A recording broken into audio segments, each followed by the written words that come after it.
क्या आज तक वाले सुधीर चौधरी गिरफ्तार होने वाले हैं? क्या आज तक वाले सुधीर चौधरी की नौकरी खतरे में है?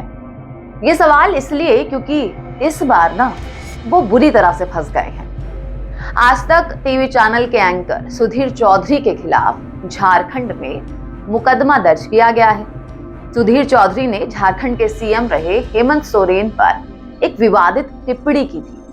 ऐसे में अब अपनी ही टिप्पणी में वो फंस गए हैं। झारखंड पुलिस ने उनके खिलाफ SC/ST एक्ट में एफआईआर दर्ज की है। सुधीर चौधरी पर एफआईआर के बाद अब एक्स पर #अरेस्ट सुधीर चौधरी ट्रेंड में है। वहीं ट्राइबल आर्मी के फाउंडर और आदिवासी एक्टिविस्ट हंसराज मीणा ने भी सुधीर की गिरफ्तारी की मांग उठाई है।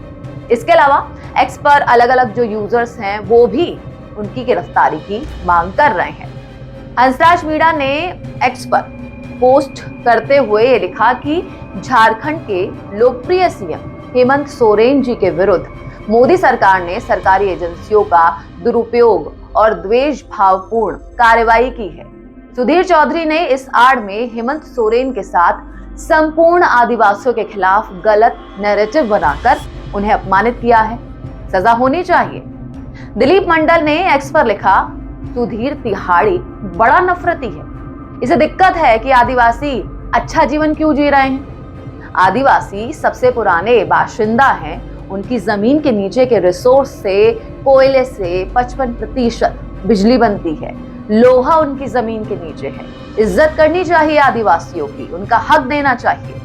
बता दूं आपको कि आज तक के प्राइम टाइम के एंकर सुधीर चौधरी, उन्होंने बीते दिन हेमंत सोरेन की गिरफ्तारी से पहले एक शो को होस्ट किया था और इस दौरान उन्होंने जो आज तक की ही दूसरी एंकर हैं चित्रा त्रिपाठी, उनसे पूछते हुए ये कहा था कि हेमंत सोरेन बाहर आए या नहीं और अब उनकी रात कहां बीतेगी। उन्हें तो बहुत शानदार लाइफस्टाइल की आदत है, प्राइवेट प्लेन्स में चलते हैं, बड़ी बड़ी गाड़ियों में चलते हैं। आज उनके लिए एक तरीके से वैसा ही होगा जैसा वो 20, 30 या फिर 40 साल पहले वापस अपने किसी आदिवासी के तौर पर किसी जंगल में चले जाएं। आज की रात उनके लिए काफी मुश्किल होने वाली है। तो इस तरह की ये जो टिप्पणी है, इसको लेकर ये पूरा विवाद उठा हुआ है। अब अगर मैं सुधीर चौधरी की बात करूं, उनके करियर की बात करूं, तो साल 1993 में एक पत्रकार के रूप में उन्होंने अपने पत्रकारिता करियर की शुरुआत की थी। जी न्यूज में जो उनका शो था DNA, उसको लेकर वो काफी ज्यादा फेमस हुए। हालांकि अब वो फिलहाल आज तक से जुड़ गए हैं और इस टाइम आज तक में वो ब्लैक एंड व्हाइट जो शो है उसे होस्ट कर रहे हैं। नवंबर 2012 में सुधीर चौधरी और उनके साथी जो हैं समीर आहलूवालिया, उनको अवैध वसूली के आरोप में दोनों को गिरफ्तार किया गया था।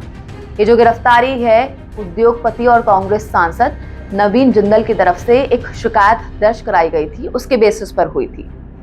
इस शिकायत में नवीन जिंदल ने कहा कि दोनों पत्रकारों ने उनसे जिंदल ग्रुप और कोयला घोटाले को जोड़ती हुई कोई भी खबर ना चलाने के बदले 100 करोड़ रुपए मांगे थे।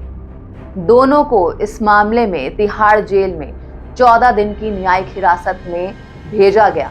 हालांकि बाद में वो छूट गए।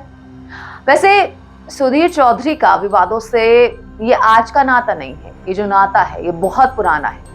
एक और वाकया बताती हूँ आपको। अगस्त 2007 में एक निजी टीवी चैनल पर एक महिला स्कूल टीचर जिसका नाम उमा खुराना है, उसका फर्जी स्टिंग ऑपरेशन दिखाकर वो विवादों में फंस गए थे। रिपोर्टर था एक प्रकाश सिंह, उसकी मदद से एक स्टिंग तैयार किया गया और इस स्टिंग में टीचर को, स्कूली छात्राओं को सेक्स के लिए ग्राहकों को पेश करते हुए दिखाया गया था। ये जो खबर है उस वक्त एक न्यूज चैनल पर टेलीकास्ट की गई थी और सुधीर चौधरी तब इस चैनल के CEO थे। जैसी ये खबर आई, इस खबर के बाद तुर्कमान गेट पर स्थित सरकारी स्कूल के बाहर जमकर हंगामा हुआ। भीड़ ने उमा खुराना को जान से मारने का प्रयास किया था। हालांकि प्रेशर के बाद पुलिस ने बाद में उमा को गिरफ्तार कर लिया था, लेकिन जब छानबीन हुई इस पूरे केस की तो उमा को बेकसूर पाया गया। फर्जी स्टिंग के आरोप में रिपोर्टर को गिरफ्तार करके उसके खिलाफ मामला दर्ज कर लिया गया और इस पूरी की पूरी घटना का सूत्रधार सुधीर चौधरी को बताया गया।